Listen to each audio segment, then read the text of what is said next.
अस्सलाम वालेकुम नाज़रीन, मैं हूं ज़ैड ए मलिक और आज का प्रोग्राम बड़ा धमाकेदार होने वाला, बड़ा ज़बरदस्त होने वाला, क्योंकि मेरे साथ मौजूद हैं आईटी की दुनिया का एक बड़ा नाम। और आईटी के हवाले से जो है वो पाकिस्तानी बैरून ममालिक में भी इनका बड़ा नाम लिया जाता है। ज़ुबैर खान साहब मेरे साथ मौजूद हैं और आज इनसे ऐसी बातें और ऐसी चीज़ें पूछ रहा हूँ जो आपको हैरान कर देंगी और बल्कि परेशान भी कर देंगी। क्यों ज़ुबैर भाई, सही कह रहा हूँ कि गलत? बिल्कुल सही ऐसी कह रहे बातें हैं। इन्हें बताने वाले हैं आप जो परेशान कर सकती हैं। उम्मीद तो ऐसी है कि आप जो बातें करेंगे उससे पता चलेगा कि कितना हैरान होती है ऑडियंस। हाँ नहीं, आप हैरान करने वाले हैं तो फिर हैरान तो होंगे। नाज़रीन, सबसे पहले जो हम बात इनसे करना चाहेंगे, क्योंकि ये आईटी स्पेशलिस्ट हैं और हर बंदे के पास मोबाइल है, हर बंदा कंप्यूटर लैपटॉप यूज़ करता है, टेक्नोलॉजी का दौर है। लेकिन इस टेक्नोलॉजी के दौर में हम कितने अनसिक्योर हैं और कितनी चीज़ों का हमें मुकाबला करना पड़ता है, इसके बारे में बहुत सारे ऐसे हक़ाइक़ हैं जो ख़तरनाक तरीन हैं। आज हम इनसे वही सारे सवालात करेंगे। लेकिन सबसे पहले जो अपना सवाल हम शुरू करेंगे ज़ुबैर खान साहब से, वो ये कि हैकिंग के बारे में बताइए, क्योंकि आपका हैकिंग की दुनिया में भी आपका बड़ा नाम है और बतौर एथिकल हैकर बहुत सारे फोरम्स के ऊपर आप जाते हैं, टीचिंग भी करते हैं। हैकिंग बुनियादी तौर पे क्या है? ये आपने अच्छा सवाल किया है और पहली बात मैं क्लियर कर दूं कि हमने ऑडियंस को, व्यूअर को हैरान नहीं करना, हमने बेसिकली उनको अवेयरनेस, परेशान भी नहीं करना, हमने उनको अवेयरनेस देनी है, यानी उनको सॉल्यूशंस भी बताना है, सोल्यूशन भी देने, सजेशन भी देनी है, उनको प्रोटेक्शन देनी है डिजिटली वर्ल्ड से। जो आजकल जो क्राइम भी हो रहे हैं, साइबर क्राइम के, उसमें हमने कोशिश की है कि उनसे वो बचा जाए। बाकी आपने अच्छा सवाल ये पूछा है हैकिंग के हवाले से कि हैकिंग होती क्या चीज़ है। बहुत आम हो गई है हर जगह, हर तरफ यही है कि हैकिंग हो गया, मेरे साथ ये हो गया। हैकिंग का बेसिकली मकसद जो है या मतलब पहले जानना ज़रूरी है कि हैकिंग होती क्या चीज़ है। हैकिंग जो ये नहीं होती कि आपके मोबाइल से किसी ने डाटा चुरा लिया या आपके मोबाइल से किसी ने आपके क्रेडेंशियल लॉगिन आपकी एक्सेस ले ली है, तो ये मतलब नहीं। असल में हैकिंग का मतलब ये है कि आप, एक वर्ड है CIA के नाम से, कि आपका सबसे पहले क्रेडेंशियल जो भी आपकी मोबाइल के अंदर वो एंटर होता है, लेकिन वो उसी टाइम एग्जीक्यूशन नहीं करता। वो ठीक है, उसमें वो अपना कुछ टाइम फ्रेम रखता है और जब उसको ज़रूरत होगी तो वो उसमें एग्जीक्यूशन करेगा। दूसरी होती है उसमें जो इंटीग्रिटी, कि सेकंड स्टेप में ये होता है कि वो आपके मोबाइल में एंटर होता है और मोबाइल में आपके वो चेंजेस कर लेता है। ठीक है, अपनी मर्जी की वो चेंजेस कर लेता है अपनी मर्जी की, और आपको एडिट करके, चेंज जो भी करके, जिससे आप जैसे मिसाल के कोई आपकी मेडिकल रिपोर्ट है, वो एंटर हुआ और आपकी मेडिकल रिपोर्ट को चेंज कर दिया, इससे बड़ा नुकसान होता है। तो ये भी हैकिंग में ही आ जाता है। और तीसरी चीज़ होती है जो आपकी अवेलेबिलिटी, आपकी अवेलेबिलिटी को अनअवेलेबल कर दे, कि आपके पास एक चीज़ है जो अवेलेबल है और आपको टाइम बीइंग में वो चीज़ अनअवेलेबल, मतलब कि आपका बैंक अकाउंट है और आपके बैंक अकाउंट पे वो रॉन्ग अटेम्प्ट करके उसको लॉक कर देता है। ठीक है, अब वही बैंक अकाउंट आपका 1 दिन के लिए, 2 दिन के लिए, 24 आवर के लिए आपके लिए अनअवेलेबल है। हो सकता है आपने उसी टाइम फ्रेम में कोई ट्रांजेक्शन्स करनी हो, लेकिन हैकर ने क्या किया, वो आपके लिए अनअवेलेबल कर लिया। तो हैकिंग सिर्फ यही नहीं है कि आपके मोबाइल को वो सिर्फ हैक कर ले।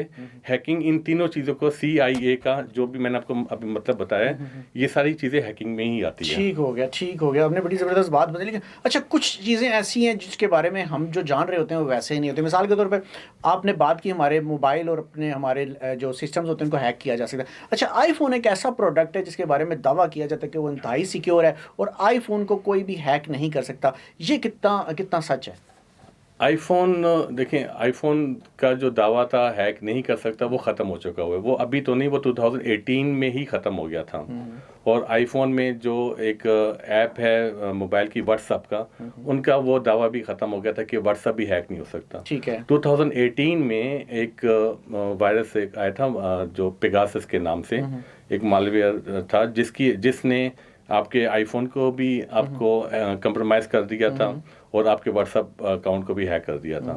तो ये जो उसने ये चीज़ करके दिखा दी कि इस पर ये सिक्योर नहीं है। और आप ये देखें कि ये तो सिक्योरिटी लेवल ये कि अब, पहले तो ये था कि आपको लिंक सेंड करते थे, लिंक आप क्लिक करते थे। हमारे सिक्योरिटी दारों ने ये एक सवाल चलाया हुआ था कि आपको बस मैसेज आए, कोई गिफ्ट की शक्ल में आए, कोई ऐसा इंटरेस्टिंग हो जो इसको आप क्लिक नहीं करना। आप लोगों ने, जैसे न्यू ईयर आया है तो उन्होंने मना किया कि न्यू ईयर के मैसेज चलेंगे, तो आपने किसी मैसेज को क्लिक नहीं करना। जैसे आप क्लिक करेंगे हैक हो जाएंगे। तो सिर्फ क्लिक करने से हैक हो जाते हैं या आप क्लिक के बगैर भी हैक हो सकते हैं? बिल्कुल, ये national cyber crime investigation agency ने अभी एक साइबर अलर्ट भी जारी किया है। और आपके इस प्रोग्राम के हवाले हवाले से अगर ये साइबर अलर्ट जो है व्यूवर को मिल जाए तो अच्छी बात है कि कोई भी अभी इस वक्त सबसे बड़ा साइबर अटैक होने वाला है आज जो नाइट है, जो न्यू ईयर के भी नाइट है, इसमें ये अटेम्प्ट हो सकते हैं।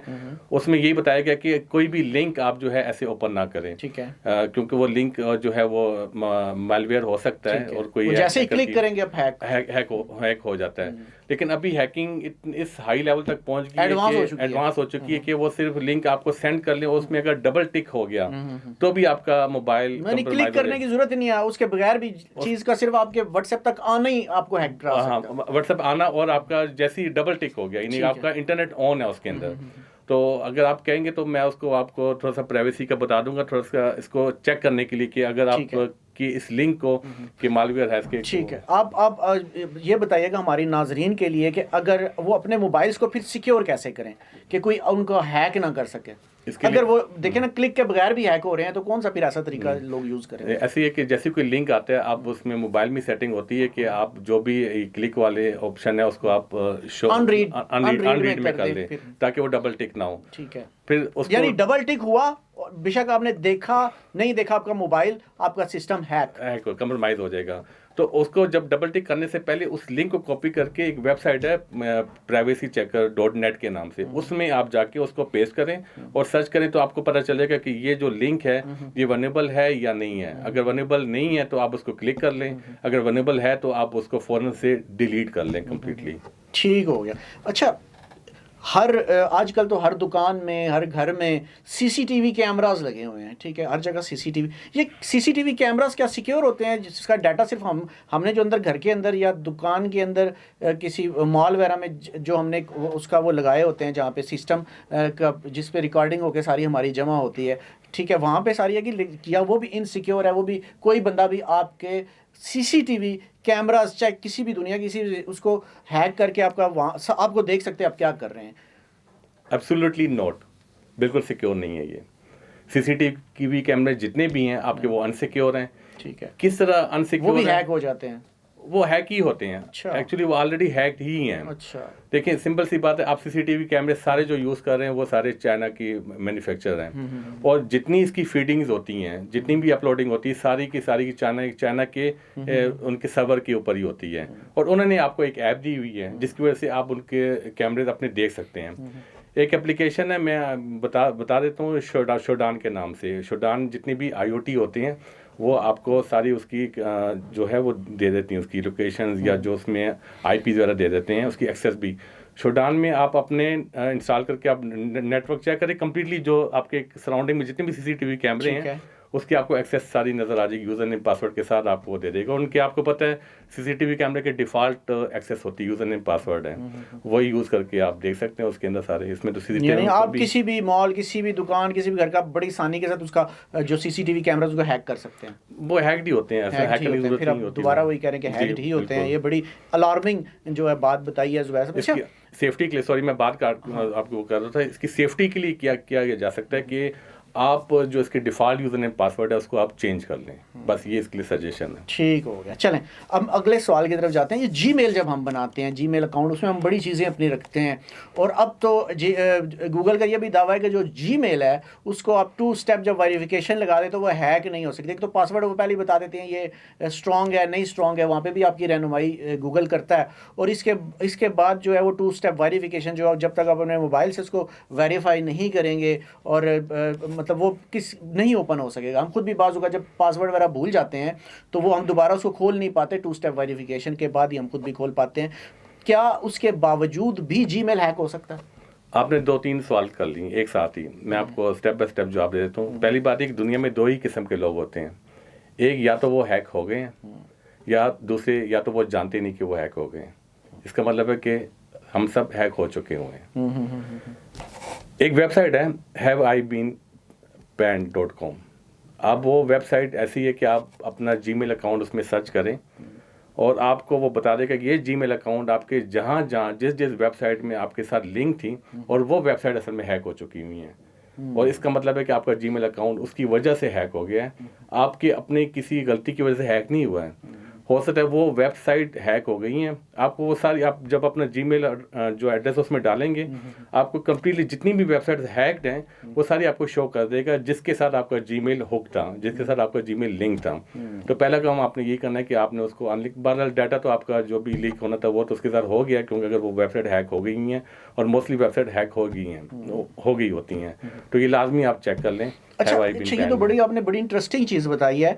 क्या जिस वक्त हम लोग किसी एप्लीकेशन पे जाते हैं, जैसे हम मेटा एआई पे चले गए या और एआई पे या किसी भी तरह की हम मतलब गए और हम उसका सॉफ्टवेयर यूज़ करना चाहते हैं या ऑनलाइन हम उसको यूज़ करना चाहते हैं, चाहे फ्री हो चाहे पेड हो, तो वहाँ पे हमें अपना मेल देना पड़ता है। यानी हमने जिसको अपना मेल दे दिया, इंटर कर दिया कि ये हमारा मेल है, अगर वो कंपनी वो इदारा हैक हो गया तो हमारा जीमेल भी साथ गया। जैसे पाकिस्तान में क्रीम कुछ अर्से पहले क्रीम की वो सारा हैक हो गया था, क्रीम का सारा सिस्टम। तो जो जिन लोगों ने क्रीम पे अपनी जीमेल्स डाली वो सब हैक हो गई। इसी तरह भी आजकल जो फूड पांडा हो गई हैं, इनड्राइव हो गई, इसमें आपने अपने जीमेल अकाउंट लिंक किए होंगे, OLX हो गई हैं, तो आपका जीमेल तो कोई हैक नहीं करेगा। अगर वो वेबसाइट ही हैक हो गई तो आपका जीमेल ऑटोमेटिक जीमेल गया, फिर कोई 2 स्टेप वेरिफिकेशन नहीं, कोई कुछ नहीं, गई बस। हाँ, सब कर गया। और बाकी आपने 2 स्टेप वेरिफिकेशन का पूछा था कि अगर 2 स्टेप वेरिफिकेशन भी, यही क्वेश्चन था आपका कि 2 स्टेप वेरिफिकेशन भी लगाओ, क्या फिर भी अकाउंट हैक हो जाता है या मोबाइल हैक हो जाता है?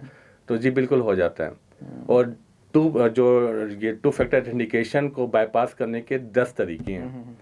There are 10 ways to bypass 2FA, 2 factor authentication. आप इसको बाईपास कर सकते हैं, जिनमें से एक तो जो तरीका है वो आपका सिंपल सा तरीका है कि आपकी सिम स्पूफिंग का है, कि आपकी सिम जो है वो डाइवर्ट कर दी जाए। और सिम डाइवर्ट करना कोई मुश्किल काम नहीं है, वो बहुत इजी है। थोड़ी सी सेटिंग होती है और आप खुद भी मालूम कर सकते हैं कि आपकी सिम डाइवर्ट है कि नहीं, बल्कि आप इसको चेक कर लीजिएगा कि आपकी सिम, आपको पता भी नहीं होता कि आपकी सिम डाइवर्ट हुई होती है। तो एक कोड होता है, वो आप कोड अपने मोबाइल में डालें तो आपको आइडिया हो जाएगा कि आपकी सिम, वो आपको बता देगा कि आपकी सिम डाइवर्ट है या नहीं। अगर है तो उसको फौरन से अनडाइवर्ट कर लें। डाइवर्ट तो हमें समझ आ गया, ये मर्जिंग, कॉल मर्जिंग भी होती है। वो मैं अभी ये बता रहा था कि दूसरा जो तरीका होता है वो कॉल मर्जिंग से आपके जो है OTP कोड जो है वो बाईपास हो सकता है। अच्छा। कॉल मर्जिंग हैकर के पास बहुत ये टेक्निक है, वो टेक्निकल टेक्निक है कि वो आपको कॉल पे पहले लेता है फर्स्ट में और आपसे बात करता है। कोई भी आपके साथ इंफॉर्मेशन डाटा शेयर कर रहा होगा, कोई बातें कर रहा होगा, और सेकंड नंबर पे वो आपका जैसे व्हाट्सएप उसने लॉगिन किया हुआ है कहीं पर ऑलरेडी, तो उसमें एक ऑप्शन ये होता है कि आपको OTP कोड चाहिए टेक्स्ट मैसेज पे या बाय कॉल, तो बाय कॉल को इनेबल करके रखता है। जैसे बाय कॉल इनेबल करके रखेगा और आपसे बात करेगा, उसी टाइम वो कॉल को मर्ज कर देगा, क्योंकि OTP कोड उसकी कॉल पे आनी है और कॉल ऑलरेडी मर्ज हुई है और वो OTP कोड पर हैकर के पास चला जाता है कॉल मर्जिंग में। तो call merging is very dangerful to get OTP। जो हैकर है वो कॉल मर्जिंग का तरीका यूज़ करते हैं। ज़ुहैर साहब, आप जो चीज़ें बता रहे हैं वो मुझे ये बताएं, क्योंकि अब मेरे दिमाग में बहुत सारे और नए सवाल जो हैं वो आ चुके हैं। हम आजकल ऑनलाइन बैंकिंग हो रही है और मोबाइल में ही आपको पता है इजी पैसा, जैज़ कैश और सारा कुछ बनाया, ये फिर कितने, ये तो फिर वो भी सारे इनसिक्योर हो गए। जी बिल्कुल, इसमें अनसिक्योर ही सारे आपका, अगर कोई भी मोबाइल आपका कंप्रोमाइज़ हो जाता है तो उसमें आपके सारे बैंक अकाउंट और सब। और देखे ना, आपकी जो बातें सुन के जो सबसे ज़्यादा हैरान कुन चीज़ हमारे सामने आ रही है, जो हैरान कुन तरीन मैं उसको बोलूँगा, वो ये है कि पहले तो हम ये समझते थे क्योंकि लिंक आया उसको क्लिक किया तो तब हैक हो गया। अब वो तो किसी भी सामने वाले को आपने विदाउट जनाब वो क्लिक करवाए कुछ भी, आपने ना सिर्फ हैक किया बल्कि उसके बैंक के पैसे भी सारे आप ले गए, आप उसके ईजी पैसा के भी पैसे ले गए, अब जायज़ कैश में से भी निकाल के ले गए। आपको सिर्फ हैकिंग आनी चाहिए। बिल्कुल, इसमें ना आप ये तो जराइम पेशा लोग तो ये सुन के बड़ा वो खुश हो रहे होंगे यार, थोड़ा सा इसमें। हाँ बिल्कुल, इसमें आप थोड़ी सी सेफ्टी कर लिया करें कि आपको पता है ब्राउज़र में अब काफ़ी कुकीज़ ऐसी आई हुई कि जिसमें हम ऑटो फिल आपका डाटा सेव पड़ा होता है। यानी आप कहीं पे कोई फॉर्म फिल करने जाते हैं तो आप अगर अपना नाम Z लिखते हैं तो पूरा नाम आपका लिखा हुआ आ जाता है और एड्रेस सारी चीज़ें आ जाती है। वो ऑटो फिल एक कुकीज़ उसमें ब्राउज़र में पड़ी होती है। ठीक है। तो नॉर्मली अगर आपके ब्राउज़र हैक हो जाता है तो आपके जितने भी ऑटो फिल किए हैं वो आप सपोर्ट करते हैं हैकर को टू गेट योर इंफॉर्मेशन, बजाय कि वो एक एक चीज़ वो आपसे लेता है किसी भी तरीके से। तो ऑटो फिल से वो जैसे ही आपके बारे में कोई नाम लिखता है तो वो फ़ौरन से साइड डिटेल उसके पास आ जाती है। मैंने एक वर्ड यूज़ किया अभी, कुकीज़। तो अक्सर हम वेबसाइट्स पर जाते हैं तो वो हमें कहता है कि कुकीज़ को एक्सेप्ट करें, और वो बाज़ वक़्त लिखा होता है कि आप एक्सेप्ट, मतलब आपको ऑप्शनल होता है कि आप उसको करना चाहते हैं, इसका क्या मतलब होता है? मोस्टली जो कुकीज़ यूज़ होती हैं, ये वो कुकीज़ वो चाय कॉफ़ी वाली नहीं है, ये जो स्वीट होती हैं, ये कुकीज़ जो हैं ये हैकर के लिए स्वीट चीज़ हो सकती है। तो ये जो येस और नो लिखा होता है, हमें येस करना चाहिए या नो नहीं करना चाहिए? डिपेंड है वेबसाइट की, कि वेबसाइट कितनी रिलायबल है। अगर आप देखें अननोन वेबसाइट्स हैं तो इसको एक्सेप्ट बिल्कुल ना करें, क्योंकि ये कुकीज़ ही एक स्क्रिप्टिंग होती है जो आपके कुछ भी कर सकती है, मोबाइल से या लैपटॉप से डाटा ले सकती है। अगर आप देखें ये वेबसाइट या जो सोर्स है जो आप यूज़ कर रहे हैं वो रिलायबल हैं तो आप उसकी कुकीज़ को एक्सेप्ट करें, लेकिन वो भी कस्टमाइज कुकीज़ एक्सेप्ट करें, ऑल कुकीज़ को कभी भी एक्सेप्ट ना करें। अच्छा, जब हम लोग व्हाट्सएप यूज़ कर रहे होते हैं तो उस पर इनक्रिप्टेड चैट लिखा हुआ आता है, और जब वो लिखा हुआ आता है तो हम सब ये समझते हैं कि अब जो है हमारी जो मैं किसी से मसलन चैट कर रहा हूँ तो हम बिल्कुल सिक्योर हैं क्योंकि इनक्रिप्टेड है। तो क्या इसके बावजूद भी व्हाट्सएप की चैट दो लोगों के दरमियान जो भी हो रही है वो उसको आराम से कोई और बंदा देख सकता है और उसको जान सकता है? देखिए, encrypted basically end to end point encrypted है, व्हाट्सएप क्लेम करता है इस चीज़ का। और व्हाट्सएप एक जगह खुद ही आपको एक फैसिलिटी भी देता है कि आपका बैकअप, सारा डाटा बैकअप भी डेली बेसिस या जो भी वो अपने पास रखता भी है। तो एक जब डाटा जब स्टोर होता है किसी भी जगह पर, तो वो सेव कैसे हो सकता है? उसको वो इनक्रिप्टेड बेशक वो क्लेम करता हो, लेकिन वो डाटा सेव नहीं है आपका। और अभी तो एक नया फीचर भी व्हाट्सएप में आया है, एआई मोड आया है।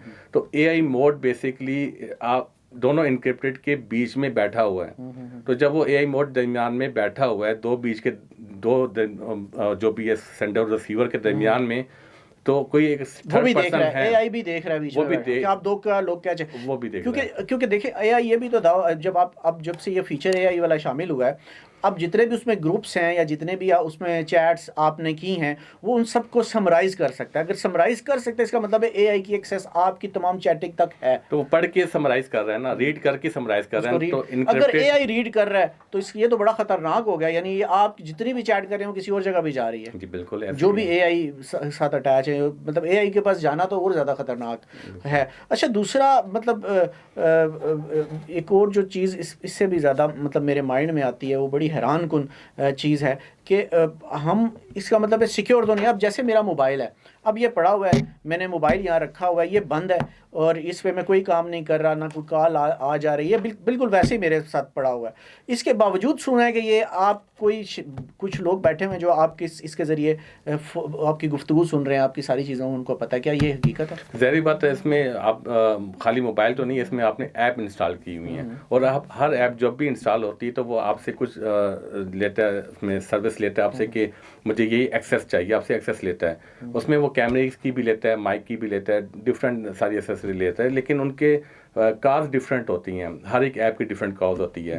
अगर व्हाट्सअप लेता है तो उसकी रीज़न अलग है, कॉज अलग है, वो मार्केटिंग पर्पज़ से लेता है कि ताकि वो जिसमें आपका इंटरेस्ट बिहेवियर होता है, जब आप बात कर रहे होते हैं तो आपने देखा होगा कि आपको वही ऐड आना शुरू हो जाते हैं। उसकी वजह यही है कि ये आपका मोबाइल जो है वो आपको सुन भी रहा है, आपका इंटरेस्ट देख रहे हैं, लेकिन उनका डिफरेंट मकसद है। लेकिन हैकर इनको अपने मकसद के लिए यूज़ कर सकते हैं, आपकी कम्युनिकेशन को सुनने के लिए वो यूज़ कर सकते हैं। तो हर एक ऐप को यानी डाउनलोड आपका साइड पे पड़ा हुआ मोबाइल भी बिल्कुल सिक्योर नहीं है। बिल्कुल सिक्योर नहीं। वो तो हम ये समझ रहे होते हैं कि कोई कॉल कोई चीज़ नहीं आ रही तो ये सिक्योर है, हम अपनी जगह ये समझिए, लेकिन ये भी सिक्योर नहीं है। तो मतलब हमारी अब इस टेक्नोलॉजी की दुनिया में हमारी कोई सीक्रेसी नहीं है, या हमारी कोई भी किसी भी किस्म की कोई ऐसी चीज़ जो हम नहीं कर रहे जो किसी की नज़र में, हर चीज़ को कोई ना कोई देख रहा है। जब कोई चीज़ इंटरनेट पे आ जाती है तो वो सिक्योरिटी का लफ्ज़ भूल जाए कि वो सिक्योर है। इंटरनेट पे आने का मतलब ये कि आप पब्लिक हो गए हैं। या तो आप इंटरनेट पे आए ना, और जब आना है तो हमारा बेसिकली मकसद यही है कि हम आपको अवेयरनेस ये दें कि आप इंटरनेट में आएँ, इंटरनेट यूज़ करें, लेकिन जितना अपने आप को सेफ कर सकते हैं करके चलें, तो इंटरनेट फिर आपके लिए फ़ायदेमंद है, रिस्क पे नहीं है। लेकिन अगर आप बिल्कुल ही ओपनली यूज़ करने लग जाएंगे और अनसिक्योर मोड में चले जाएंगे तो 100% रिस्क है इसमें। रिस्क है इसमें। नाज़रीन, आज ज़ुबैर खान साहब के साथ थे हम, उन्होंने बहुत सारी ज़बरदस्त चीज़ें भी हमें बताई, बहुत सारी हिडन चीज़ें जिनका हमें नहीं पता था, वो बहुत सारी चीज़ें भी बताई, और सिक्योर कैसे कर सकते हैं उसके ऊपर। लेकिन बहुत सारे सवालात अभी बाकी हैं, लेकिन प्रोग्राम का टाइम चूँकि हमारा महदूद होता है। लेकिन अगर आपके जहनों में भी कहीं ऐसे सवालात हों जिनके आप जवाबात जानना चाहते हों आईटीसी के हवाले से, तो आप हमें भेजें उन सवालात को। इंशाल्लाह ज़ुबैर खान साहब दोबारा हमारे पास स्टूडियो में आएंगे और उन सारे सवालों के जवाब आपको देंगे। अगले प्रोग्राम तक लीजिए, अल्लाह हाफ़िज़।